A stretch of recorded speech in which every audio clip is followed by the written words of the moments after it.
If you close your eyes, you can still hear it. That rhythmic, percussive bop of the GameCube startup menu.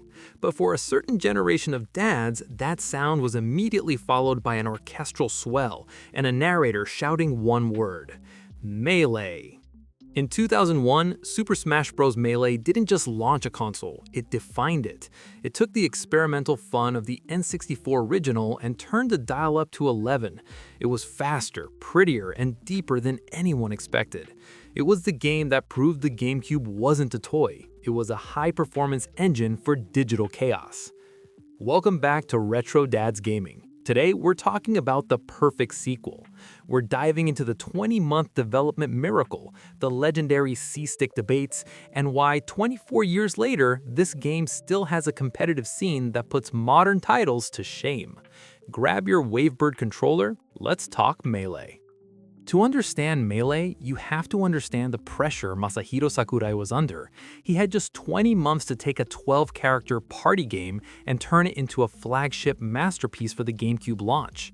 He famously worked through holidays, stayed in the office for days on end, and pushed himself to the brink of burnout. The result was a roster that jumped from 12 to 26.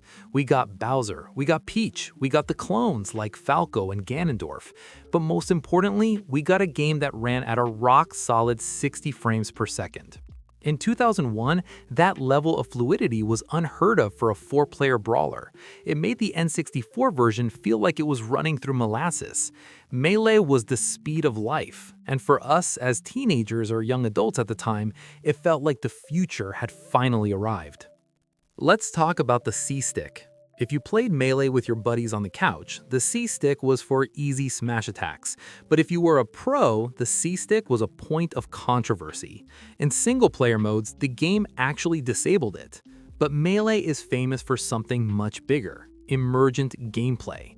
The developers intended Melee to be a fun party game. They had no idea that the physics engine they built was so deep that players would discover things like Wavedashing, L-canceling, and directional influence. These weren't features in the manual, they were beautiful accidents of code. As dads, we appreciate a tool that does more than it says on the box. Melee is the Swiss Army knife of gaming. It's a simple party game for your kids, but it's a high-level esport for the masters. That depth is the reason people are still lugging heavy CRT monitors to tournaments in 2025. Before the eShop or digital museums, we had the trophy room in Melee. This was the first time we saw Nintendo's entire history rendered in 3D. We spent hours playing the lottery to unlock a 3D model of a pit from Kid Icarus, or an Excitebike. For those of us who grew up with the NES and SNES, this was the ultimate nostalgia trip. It wasn't just about the fighting, it was about the collection. It taught us about games we had never even heard of. Looking at you, Fire Emblem. Before Melee, nobody in the West knew who Marth or Roy were.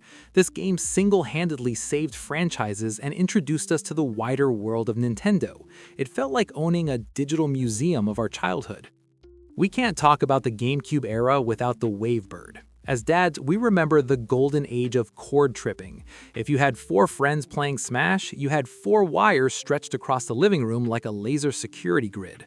One wrong move by the dog or a younger sibling, and the GameCube was flying off the shelf. The Wavebird changed our lives. It was the first wireless controller that actually worked without lag. It gave us the freedom to sit back on the couch, feet up, without being tethered to the console. It was the first adult upgrade to our gaming setup.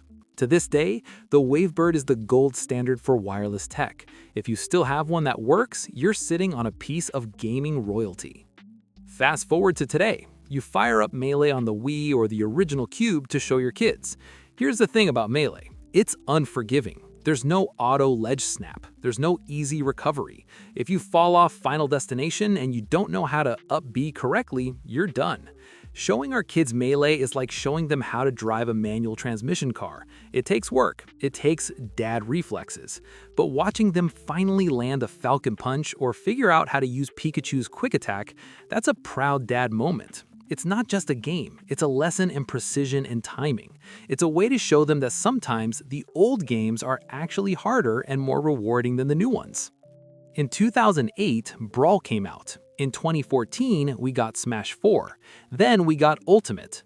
By all rights, Melee should be a forgotten relic, but it isn't. It's the old-school king that refuses to abdicate the throne. When Nintendo tried to move the community away from it, the fans built Slippy to allow online play with rollback netcode. When the controller started wearing out, companies started making fob motherboards to keep them alive.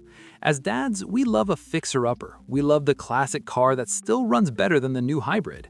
Melee is that car. It's a testament to what happens when a developer creates something so mechanically perfect that players find new ways to play it for 20 decades. It's a living, breathing community that spans generations.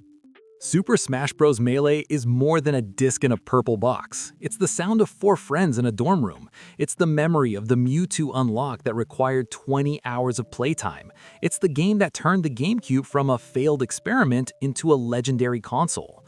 It taught us that depth and speed matter. It taught us that party games can be pro games. And most importantly, it gave us a way to connect with our past while playing with our future. So, who was your Melee main? Were you a Fox Falco Speedster, or were you the guy who annoyed everyone with Peach's turnips? And do you still have your original GameCube hooked up to a CRT?